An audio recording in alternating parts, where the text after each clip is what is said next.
Welcome back. आज से हम समकालीन दक्षिण एशिया स्टार्ट कर रहे हैं, यानी इंडिया के आसपास के देश और आज वहाँ क्या चल रहा है। सिंपल लैंग्वेज में एग्जाम पॉइंट ऑफ व्यू से चलो शुरू करते हैं, ठीक है। तो समकालीन दक्षिण एशिया की सबसे पहले हम भौगोलिक स्थिति को देखेंगे। ओके। और भौगोलिक स्थिति हमारी क्या है उसको देखेंगे। सबसे नंबर एक पर है हमारा हिमालय। ये क्या है, दक्षिण एशिया के सबसे उत्तर में स्थित है। फिर उसके दक्षिण में हिंद महासागर, पूर्व में बंगाल की खाड़ी और पश्चिम में अरब सागर स्थित है। उत्तर में क्या है, हिमालय पर्वत है। दक्षिण में हिंद महासागर है, पूर्व में बंगाल की खाड़ी और पश्चिम में अरब सागर है। अब देखते हैं दक्षिण एशिया के देशों में हमारा आता क्या क्या है। नंबर एक पर हमारा अपना ले लेते हैं दक्षिण एशिया देशों में भारत, पाकिस्तान हो गया, नेपाल हो गया, बांग्लादेश, श्रीलंका, भूटान, मालदीव आदि, ये सभी दक्षिण एशिया के अंतर्गत ही आते हैं। ठीक है। और इनकी समस्याएं क्या क्या हैं, दक्षिण एशिया की प्रमुख समस्याएं क्या क्या हैं, इनको देख लेते हैं। और सबसे नंबर एक पर सबसे प्रमुख समस्या क्या है, हमारा सीमा विवाद। ये सबसे महत्वपूर्ण है क्योंकि सीमा विवाद सभी देशों के अंतर्गत है। जैसे भारत और पाकिस्तान का हो गया, बांग्लादेश से पाकिस्तान का हो गया, है ना। हर जगह पे सीमा विवाद प्रमुख समस्या बना हुआ है। लेकिन समकालीन दक्षिण एशिया का तो वर्तमान समय में काफ़ी, समझ लो, सीमा विवाद अधिकतर यहीं पे हो रहा है। फिर नदी जल विवाद, जैसे सिंधु नदी जल समझौता हम लोग का हुआ है 1960 में, है ना। और जो भारत की सिंधु नदी से नदियाँ हैं, ये सभी भारत पाकिस्तान जा रही हैं, ये सभी थोड़ा थोड़ा करके विवाद बने हुए हैं, है ना। ये प्रमुख समस्या है। फिर जातीय संघर्ष, श्रीलंका का जातीय संघर्ष वगैरह, ये सभी समस्याएं हैं। श्रीलंका हमारे दक्षिण एशिया के अंतर्गत ही आ रहा है। आतंकवाद, ये तो विश्व स्तर की प्रमुख समस्या बनकर उभरा है। ठीक है। और राजनीतिक अस्थिरता, कुछ निश्चित नहीं है, कभी लोकतंत्र है, कभी राजतंत्र हो जा रहा है, कभी कोई है ही नहीं, है ना। ऐसे ही चल रहा है, जैसे पाकिस्तान में ही है, सैनिक शासन है, कभी लोकतंत्र है, कभी प्रजातंत्र। वही हाल है, समझ रहे हो, नेपाल का है ना। और यह क्षेत्र संवेदनशील एवं संघर्षग्रस्त भी माना जाता है। ठीक है। जो हमारा दक्षिण एशिया है, बड़ा ही कमजोर है। समझ लो कि सभी क्षेत्र में कमजोर मान सकते हो। और चलते हैं अभी हम लोग आगे। राजनीतिक व्यवस्था कैसी है वहाँ की। अभी मैंने बताया ना, राजनीतिक व्यवस्था काफ़ी गड़बड़ है, अस्थिर समझ लो। राजनीतिक व्यवस्था अस्थिर है, उसकी समस्याओं के अंतर्गत भी इसे समझ सकते हो। ठीक है। जैसे भारत और श्रीलंका में लोकतंत्र है, ये दोनों तो ठीक है, लोकतंत्र वहाँ पे चल रहा है। जैसे नेपाल हो गया, पहले राजतंत्र था, फिर संवैधानिक लोकतंत्र हुआ, फिर गणराज्य 2018 में हुआ, फिर 2015 में संविधान बना। फिर अभी हाल ही में आप लोगों ने सुना होगा कि नेपाल में काफ़ी सांसद वगैरह घेरे गए थे। लेकिन अभी तो लोकतंत्र ही बना हुआ है। अब देखो आगे चल के क्या होता है, कुछ निश्चित नहीं है इसका। ठीक है। नेपाल जो है, स्थिति काफ़ी गड़बड़ है। वैसे ही भारत, पाकिस्तान और बांग्लादेश का है, सैन्य शासन रहेगा, कभी लोकतांत्रिक शासन रहेगा, ऐसा ही चल रहा है स्टार्ट से ही। ठीक, 1960 से ही ऐसे ही चल रहा है। फिर भूटान आ गया, राजतंत्र है। उसके बाद बहुदलीय लोकतंत्र आया भूटान में। ठीक है, ये छोटा सा ही है, चलो ठीक है। मालदीव है, 1968 से गणतंत्र था, फिर अध्यक्षात्मक प्रणाली हो गई। एक एक करके हम लोग अब चलते हैं पाकिस्तान की तरफ। एक एक करके सभी देशों के विषय में हम लोग पढ़ेंगे। पाकिस्तान में लोकतंत्र अस्थिर क्यों है, इसका कारण क्या है। अभी हमने बताया ना, पाकिस्तान हो गया और बांग्लादेश हो गया, यहाँ पे लोकतंत्र लोकतंत्र रहेगा, कभी जो है प्रजातंत्र होगा। ठीक है। वो, हाँ, सैनिक शासन प्रणाली। अब अस्थिर क्यों है, इसका कारण क्या है। सेना, धर्मगुरु व जमींदार वर्ग का प्रभाव। वहाँ पे जो है पाकिस्तान में सेना, धर्मगुरु, जमींदार वर्ग जो है काफी प्रभावी है, जिससे वहाँ की शासन प्रणाली जो है सही से नहीं चल पाती है। ठीक है, अन्य देशों की अपेक्षा। और भारत से तनावपूर्ण संबंध, अब भारत से तनावपूर्ण संबंध भी काफी बने रहते हैं, विवादित स्थितियां भी बनी रहती हैं। ठीक है। तो उसके बाद है राजनीतिक दलों में भ्रष्टाचार। ठीक है ना। और अब इसके कई कारण हो सकते हैं। राजनीतिक दलों में भ्रष्टाचार भी काफ़ी ज़्यादा है, वहाँ के जो भी दल हैं काफ़ी भ्रष्टाचारी हैं। और विपक्ष की मजबूती भी नहीं है वहाँ पे। और पश्चिमी देशों द्वारा सैन्य शासन को समर्थन दिया जाना। और जो पश्चिमी देश हैं, जैसे हमारे अमेरिका वगैरह और जो भी देश हैं, ये सभी सैन्य शासन को समर्थन देते हैं, क्योंकि उनका इसमें क्या है, फायदा है। जैसे वहाँ पे सैन्य शासन होगा तो अमेरिका का या फिर अन्य देशों का काफी फायदा होगा, इसीलिए वो सैन्य शासन को अधिक समर्थन देते हैं और पाकिस्तान में लोकतंत्र को नहीं जमा होने देते हैं। ठीक है। अब अस्थिरता के पाकिस्तान में लोकतंत्र अस्थिर क्यों है, समझ लिए। सेना, धर्मगुरु व जमींदार वर्ग का प्रभाव, भारत से तनावपूर्ण संबंध, राजनीतिक दलों में भ्रष्टाचार, पश्चिमी देशों द्वारा सैन्य शासन को समर्थन। अब विवाद को देखते हैं, भारत पाकिस्तान विवाद। अभी हम सबसे पहले हम लोग पाकिस्तान को समझ रहे हैं। ठीक है। भारत पाकिस्तान विवाद को क्लियर करते हैं। नंबर 1 पर मान लेंगे कश्मीरी विवाद। कश्मीर विवाद देख ही रहे हो वाला, कारगिल युद्ध हुआ और स्टार्ट में भी 1948 में युद्ध हुआ। ठीक है। और अभी हम लोग का तिहाई हिस्सा पाकिस्तान के पास ही है, ये भी आप जानते हो। कुछ हिस्सा चीन के पास भी है ना। तो यह विवाद प्रारंभ से ही बना हुआ है और अब भी बना ही हुआ है। ठीक है, चल ही रहा है। और सीमा विवाद जैसे सियाचिन विवाद है, कच्छ कारण गुजरात में जो कच्छ है वहाँ पे भी विवाद चल रहा है। वहाँ से भी कुछ पाकिस्तानियों का कहना है कुछ हिस्सा भारत ने ले लिया है और उनका मानना है कुछ हिस्सा इन्होंने पाकिस्तान ने ले लिया है। ठीक है। और आतंकवाद, एएसआई की भूमिका। अब पाकिस्तान इनको आतंकवाद को संरक्षण दे रहा है और भारत इसका विरोध करता है, इसीलिए और भारत और पाकिस्तान में तालमेल नहीं बैठ रही। और हथियारों की होड़, जैसे 1998 में परमाणु परीक्षण हुआ, ये सभी भी कारण माने जा सकते हैं। वैसे ही पाकिस्तान के भी बराबर पर हथियार बनाते जा रहे हैं। ठीक है, इससे भी स्थिति गड़बड़ होती चली जा रही है। नदी जल विवाद, मैंने बताया ना आपसे कि जैसे सिंधु जल नदी समझौता हुआ था 1960 में, है ना। अब इनका विवाद काफी दिन से चला आ रहा था। ठीक है। यह जल विवाद किसने किया था, इसको विश्व बैंक ने, ये ध्यान रखना है। ठीक है। हाँ, समझौता इसका कौन किया था, विश्व बैंक ने। ठीक।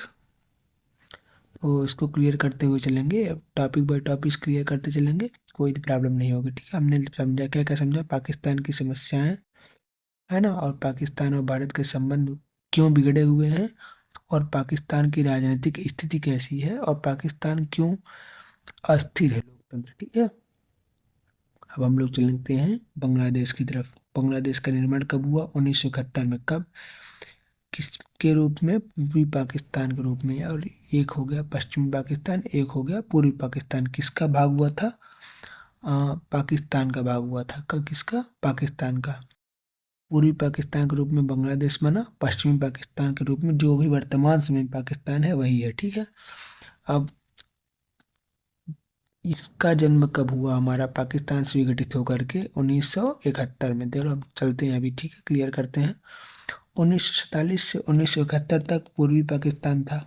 ठीक है। ये इसे पूर्वी पाकिस्तान के नाम से जाना जाता था, लेकिन 1971 में इसे बांग्लादेश का नाम दिया गया। का नेतृत्व कौन कर रहा था, शेख मुजीबुर रहमान। इनका मानना था कि पश्चिमी पाकिस्तान पूर्वी पाकिस्तान की अपेक्षा अधिक विस्तृत है और विकसित है। ठीक है। इन्हें, जो भी वहाँ की जनता है पूर्वी पाकिस्तान की, इन्हें पूर्ण रूप से सहयोग पश्चिमी देश द्वारा नहीं मिल पा रहा था। ठीक है ना, पश्चिमी पाकिस्तान द्वारा। तो 1970 चुनाव में बहुमत प्राप्त हुआ, किसको हुआ, शेख मुजीबुर रहमान को। पाकिस्तानी सेना का दमन भी किया गया। ठीक है। भारत पाकिस्तान का युद्ध 1971 में हुआ, बांग्लादेश तभी जाकर स्वतंत्र हुआ, क्योंकि भारत ने बांग्लादेश का साथ दिया, मतलब अर्थात पूर्वी पाकिस्तान का साथ दिया। तो पाक युद्ध में बांग्लादेश स्वतंत्र हुआ। ठीक है। फिर 1995 में बहुदलीय लोकतंत्र भी यहाँ पे आया था।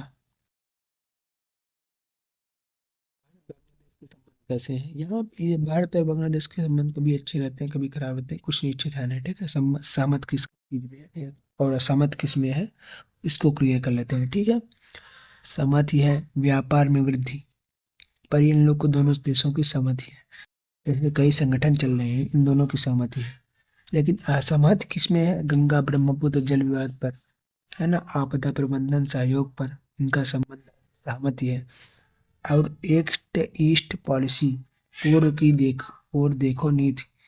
ठीक है ना, पूर्व की ओर देखो नीति पर इन दोनों का सहमति है। ठीक है। लेकिन जो है अब असहमत किस पे है, कि गंगा ब्रह्मपुत्र जल विवाद है अवैध प्रवासन है, जैसे अ, आवागमन मुक्त है।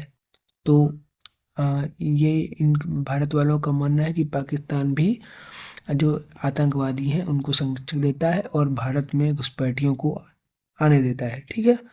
फिर कट्टरपंथी संगठनों को समर्थन, बांग्लादेश कट्टरपंथी संगठनों जैसे आतंकवादियों का संगठन आदि को भी समर्थन देता है। इस पर इन दोनों की असहमति है। ठीक है। अब श्रीलंका जातीय संघर्ष, श्रीलंका की तरफ हम लोग चलेंगे। ठीक है।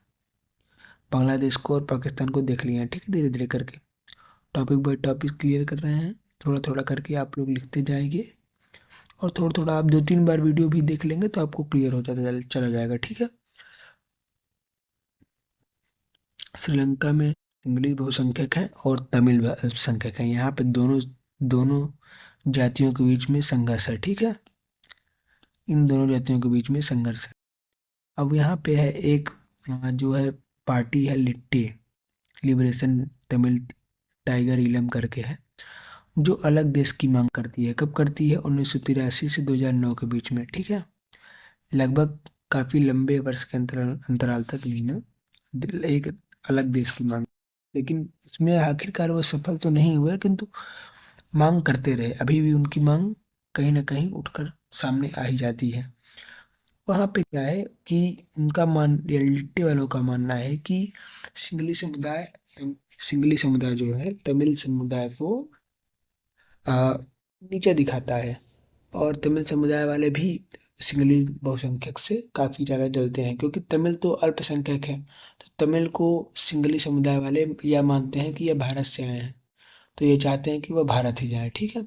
इसी पे इन लोगों का विवाद रहता है, या फिर अन्य देशों की इनको श्रीलंका का नहीं मानते। अब लिट्टे ने अलग देश की मांग की, जो काफी विवाद हुआ 2009 तक। 1987 में भारत ने यहाँ पे शांति सेना भेजी थी। ठीक है। जब 1987 में भारत ने शांति सेना भेजी थी, तब भी विवाद हुआ था, क्योंकि भारत यहाँ पे शांति सेना क्यों भेजी है ना। ऐसा करके विवाद होता रहता है वहाँ पे।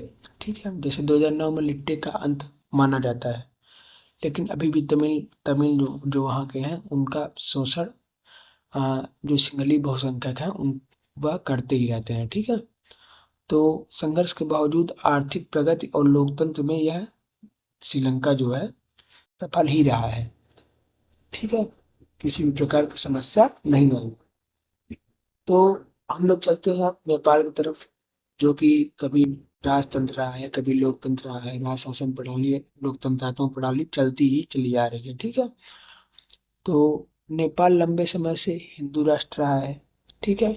यहाँ वंशानुगत राजतंत्र की व्यवस्था थी।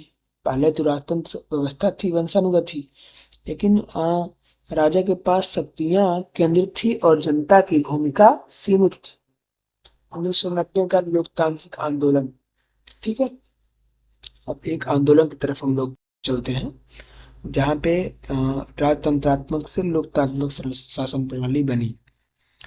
जनता और राजनीतिक दलों ने उत्तरदायी सरकार की मांग की। अब भाई, अन्य देश को वो देख रहे थे कि वहां पे लोकतंत्रात्मक शासन प्रणाली चल रही है, तो यहाँ पे भी जनता और राजनीतिक जो दल अलग अलग बने और अपने उत्तरदायी सरकार की मांग करने लगे। किससे? राजा से। तो बड़े पैमाने पर जन आंदोलन भी प्रारंभ हुआ और राजा को मजबूर होकर 1990 में लोकतांत्रिक संविधान स्वीकार करना पड़ा। लोकतांत्रिक संविधान तो स्वीकार हो गया, किंतु संविधान के साथ साथ राजा ने शासन भी करना नहीं छोड़ा। ठीक है। तो अब परिणाम क्या हुआ?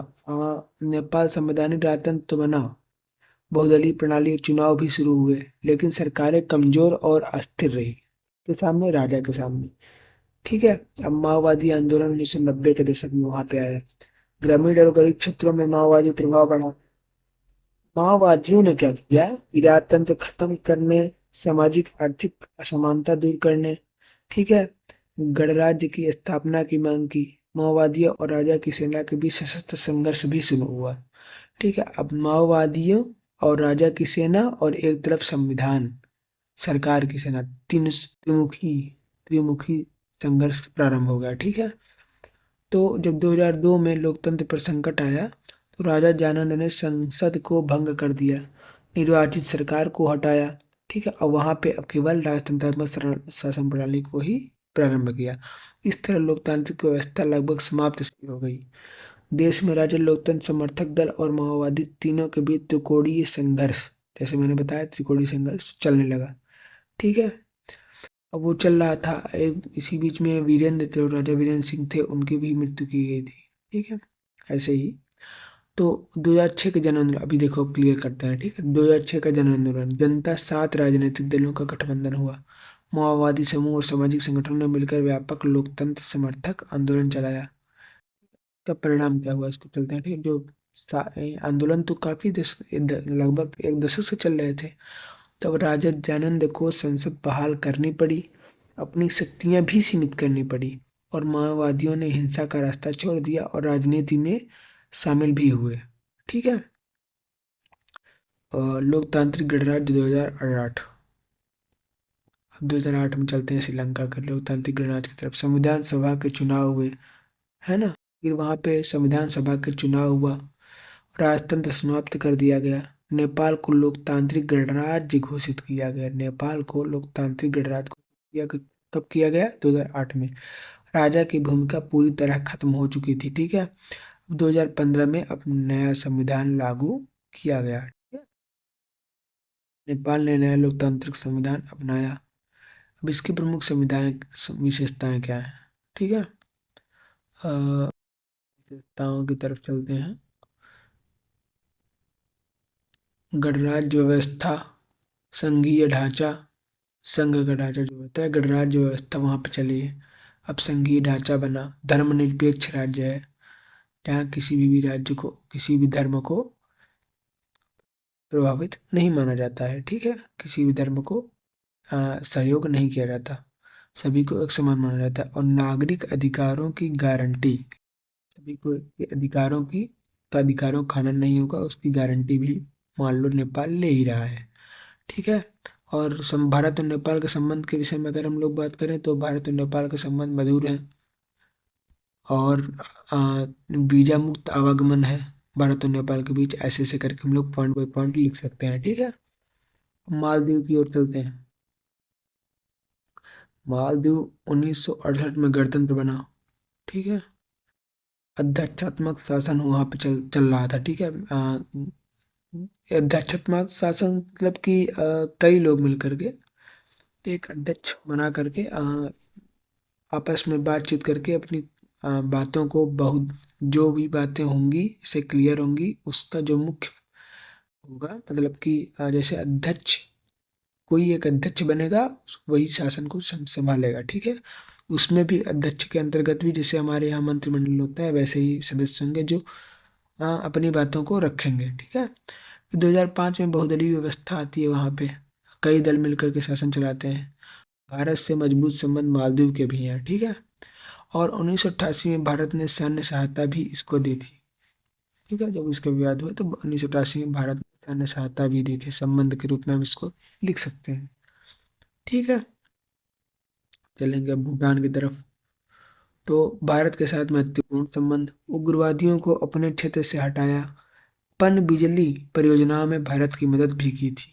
किसने किया था? भूटान ने। बिजली के विभाग क्षेत्र में भूटान ने भारत की मदद की थी। उग्रवादियों को अपने क्षेत्र से भूटान ने हटाया भी था, और भारत के साथ इसके महत्वपूर्ण संबंध बने हुए हैं। प्रारंभ से ही भूटान से भारत के महत्वपूर्ण संबंध हैं। अब दक्षिण एशिया में लोकतंत्र के विषय में क्या कहना चाहोगे? रिकॉर्ड, अब एक रिकॉर्ड तो मिला जुला ही है, लेकिन जनता लोकतंत्र की समर्थक ज्यादा है। भारत, पाकिस्तान, नेपाल, बांग्लादेश, श्रीलंका में सर्वे से पुष्टि हुई है। अब इस विषय में एक सर्वे हुआ था जिसमें यह पुष्टि हुई कि लोकतंत्र की जनता ज्यादा समर्थक है, राजतंत्र को ज्यादा नहीं मानना है। जैसे भारत, पाकिस्तान, नेपाल, बांग्लादेश, श्रीलंका आदि में सर्वे हुआ था, उसके हिसाब से यह आंकड़ा दिया गया। शांति सहयोग की भावना, विपक्षी व क्षेत्रीय प्रयास। अब क्या हो रहा है, मतलब कि उसे शांति, दक्षिण एशिया के देशों में शांति और सहयोग की भावना कैसे प्रकाशित की जा रही है? विपक्षी व क्षेत्रीय प्रयास किए जा रहे हैं, मतलब एक दूसरे के सहयोग के रूप में विपक्षी और क्षेत्रीय प्रयास किए जा रहे हैं बढ़ाने के लिए। एक सार्क समझौता आया 1985 में। ठीक है। जिसमें दक्षिण एशियाई कई देश बनाए गए, जुड़े, है ना। और साप्ता समझौता आया 2006 में, जिसमें मुक्त व्यापार क्षेत्र प्रारंभ किया गया। जैसे कोई भी व्यापार करेगा तो मुक्त व्यापार के क्षेत्र के रूप में कहीं पे भी दक्षिण एशिया के किसी भी देश में जाकर वह व्यापार कर सकता है। ठीक है, साप्ता समझौता के अंतर्गत सार्क के भी अंतर्गत सभी क्षेत्रों में सहयोग किया जाएगा। ठीक है, गरीब देशों का सभी देश मिलकर के सहयोग करेंगे। फिर सीमित सफलता पर सहयोग की भावना मौजूद होगी। सार्क को फुल फॉर्म क्या है हमारा? South Asian association for regional corporation. ठीक है, दक्षिण एशियाई धार्मिक सहयोग संगठन के रूप में। और साप्ता का क्या है? South Asian free trade area, दक्षिण एशियाई मुक्त व्यापार समझौता। तो आज हमने समकालीन दक्षिण एशिया पार्ट को कंप्लीट किया। तो अब एक बार आप बुक बस कंप्लीट कर लेंगे तो आपको किसी भी प्रकार की समस्या नहीं होगी।